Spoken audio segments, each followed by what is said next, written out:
آج ہم بلوچستان میں جو ایک انتہائی افسوسناک واقعہ پیش آیا ہے اس پر بات کر رہے ہیں۔ ایک نوجوان جوڑا تھا، پسند کی شادی کی اور انہیں غیرت کے نام پر قتل کر دیا گیا۔ تو ہمارے پاس کچھ میڈیا رپورٹس ہیں، سوشل میڈیا پر جو باتیں ہو رہی ہیں وہ ہیں، اور حکومتی بیانات بھی ہیں۔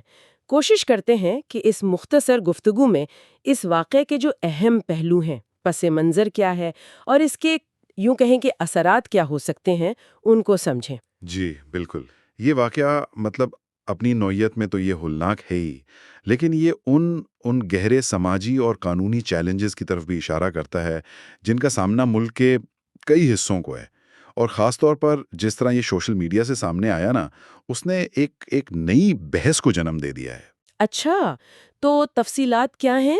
یہ واقعہ کب اور کہاں ہوا؟ سننے میں آیا ہے کہ 19-20 جولائی 2025 کے قریب بلوچستان کا کوئی دور افتادہ پہاڑی علاقہ تھا، وہاں پیش آیا، اور یہ کہا جا رہا ہے کہ ایک طاقتور قبائلی جرگہ تھا، انہوں نے کہا کہ یہ محبت کی شادی روایات خلاف ہے اور بس قتل کا حکم دے دیا۔ اور پھر یہ ہوا کہ تقریباً 20 مسلح لوگ، انہوں نے جوڑے کو اغوا کیا، پہاڑوں میں لے گئے اور بالکل قریب سے گولیاں مار دیں۔ اس سارے واقعے کی ایک ویڈیو بھی وہ فیس بک پیج 365 نیوز پی کے پر آئی، اور وہ تو بہت تیزی سے وائرل ہو گئی۔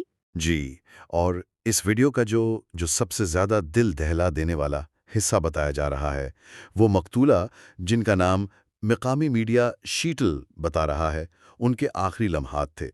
کہتے ہیں کہ انہوں نے قرآن پاک ہاتھ میں پکڑ کر قاتلوں کو للکارا تھا۔ یہ ایک ایسا منظر تھا جس نے واقعی سوشل میڈیا پر دیکھنے والوں کو جھنجھوڑ کر رکھ دیا۔ اور اسی وجہ سے ہم نے دیکھا کہ ایکس یعنی جو پہلے ٹویٹر تھا، اس پر #جسٹس فار شیٹل اور #اسٹاپ جرگا سسٹم جیسے ہیش ٹیگ وہ فوراً ٹاپ ٹرینڈ بن گئے۔ voicepk.net جیسی سائٹس نے اسے انتہائی بھیانک کہا، اور شہریوں، انسانی حقوق کے کارکنوں، ان سب کی طرف سے شدید مذمت سامنے آئی۔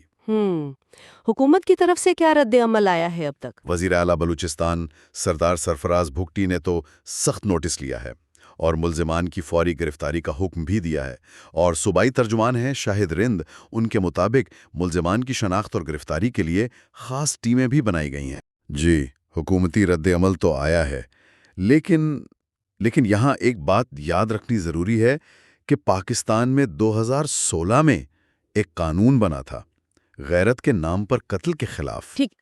مقصد یہ تھا کہ اگر خاندان والے معاف بھی کر دیں تب بھی قاتل سزا سے نہ بچ سکے، مگر جو ناقدین ہیں وہ یہی کہتے ہیں کہ اس قانون پر عمل درآمد وہ اب بھی ایک بڑا چیلنج ہے۔ یعنی قانون تو ہے پر عمل درآمد؟ جی، خاص طور پہ ان علاقوں میں جہاں ریاستی عملداری کمزور ہے یا قبائلی اثر و رسوخ زیادہ ہے، وہاں تفتیش، ثبوت جمع کرنا یہ سب مشکل ہو جاتا ہے۔ اور یہ بھی تو ہے کہ یہ کوئی اکیلا واقعہ نہیں ہے نا؟